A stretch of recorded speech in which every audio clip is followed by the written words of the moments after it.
ভাই আল্লাহ আমার দুজনের বউ ভাগ্যটা দিছে। আমার বউটা তো একে বউরে যা কই তাই মানে। তার যদি কই বয়ে থাকো বউ বয়ে থাকে, যদি কই শুয়ে থাকো শুয়ে থাকে, যদি কই দাঁড়ায় থাকো দাঁড়াই থাকবে। দেখলে মনে করছি চবলি বাটি। এই যে আমি সকালবেলা অফিসে আইছি, এক ঘুমেতে উঠতে করে জানেন 5টায়। সকালে আমি কি খামো কালকে রাত্রে আমার কাছে দেয় না। আর এই যে আমি অফিসে আয় বলছি আমি জানছি আমি রাত্রে গিয়ে কি খাবো। আমার বাসা তো বাসা না, মনে হয় একটা 5 স্টার হোটেল।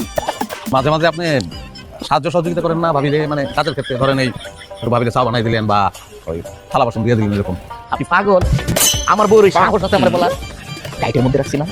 পুরুষ মানুষে কি বলে স্বামী, স্বামী অত জানেন তো, স্বামী অর্থ হচ্ছে প্রভু। প্রভু প্রভুরে কেউ অর্ডার দিবে কি আর কি বউর আছে, বরং বউরা সেটাই করবে স্বামীরা যা বলবে। আচ্ছা ভাই একটু রিক্সাটা একটু রাখেন তো সাইডে। কি আবার বাথরুম করছে ভাই? এটি বাসা থেকে শেষ করে এলে ভালো হয় না? এখন যাবেন বাথরুম। ভাই তুমি কিছু মনে করেন না, তুমি একটু দূরে যাও।